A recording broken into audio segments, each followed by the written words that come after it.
didn't act quickly. You know, you just made a point that I want to go back to for a moment, because, you know, there is a sense in which Christians who are sympathetic to the goals of the Crusades nevertheless can call into question the strategic value, you know, even prescinding from the morality, because I think that what shocked me the most in preparing for this show was just how clear and strong is the case for the Crusades. But practically, from a prudential standpoint, you know, only the first Crusades in the 11th century were a limited success. You know, most of the other ones that are typically called Crusades, and even that language is anachronistic, because the language wasn't even used by the Christians until really, I think, the 19th century. It was used by the High Middle Ages, but not in the first century, probably. Not in the first Crusade. 11th and 12th. No, it wasn't. Yeah, it became a term of opprobrium, you know. But I think this idea that missions, you know, what St. Francis of Assisi is doing in seeking to evangelize and seeking after martyrdom as well, you know, that I think is a real exemplary alternative. You know. It was, but it wasn't very effective. That's right. That's right. And he also preached the Crusades himself, and the Franciscans did. But I mean, this crusading spirit, I think, is exemplified in a diversity of ways. Francis represents one way. I think taking up arms on behalf of Christendom constitutes another equally legitimate way. Yes, and the thing that's at the core of both of those impulses is Jesus' words, "Greater love hath no man than this, that he lay down his life for his friends." Francis and Ramon Llull were doing it in one way. When Francis went to talk to the Sultan on the Fifth Crusade, the Crusaders were doing it in another way, and they very much conceived of themselves as doing that. This is an important point, that they saw the Crusades as an act of love on behalf of other Christians. And you make that point, that it was an act of love, but help me, the modern mind, and our sensibilities today, and also those who understand what the Church is teaching in on just war and so forth. We say that there was a strong case for the Crusades, but this is the Pope calling for what some would call a religious war.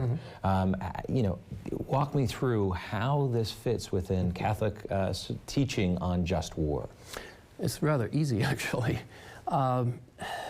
Just war theory, of course, is the theory that says that there are some wars that are not only just, but it would be unjust not to fight them. It draws on a tradition going back to Augustine, St. Ambrose. And St. Ambrose said something very interesting that has always stuck with me ever since I read it. And I'm going to paraphrase it, of course, but he said, if you see someone doing a wrong deed, you see someone using force on someone else, someone acting unjustly to someone else, and you have the means to stop it, and you don't, you're morally guilty of that act that has been carried out by the perpetrator. And that includes force. If you have the ability to stop an unjust act by force and you fail to do it, you're morally guilty of it. And I think that the Catechism of the Catholic Church says something much the same. There's a beautiful line in Romano Guardini where he says, I think quite prophetically, that at the end of the day, the sin of Cain and the sin of Pilate are morally indistinguishable. I mean, to kill your brother, that's murder. But not to intervene on behalf of your brother is equally murderous. Let me shift this, though, because it's not just an individual responsibility to intervene when you see another individual perpetrating some kind of violence.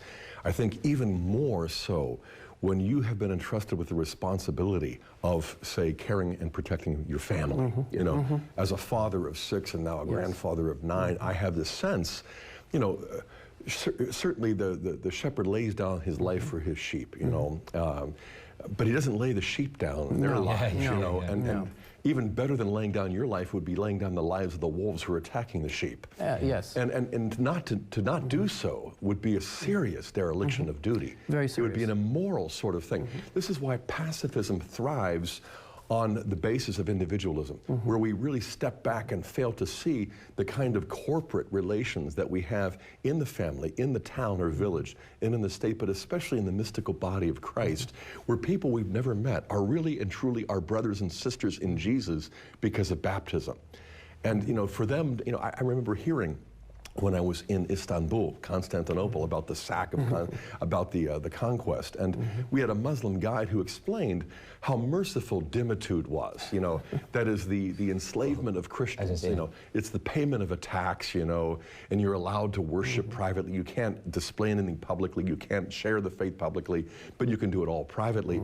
And then the tax is raised to the point where Christian families simply can't afford Can't it. function. And he said, well, provisions were made, though.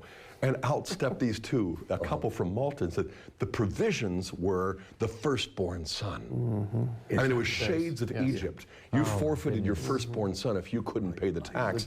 And they didn't just take a few, they took a lot, and they trained them as Muslim militants. Yes, that's the foundation of the Janissaries in Turkey. And this that Muslim unbelievable? guy did not view that as somehow reprehensible? Well, once the Maltese couple stepped forward and spoke up, he was mum. You know, because they were rehearsing the history of the attack on Malta and how the first wave of Muslim militants were the children of the Christians who had been forfeited instead of the tax to be the warriors. 1565. And I think that's a crucial point. So we have the Pope and the Church at the time calling out of an obligation, you know, an obligation to step in. An obligation is right, and, yes. and they did it out of love.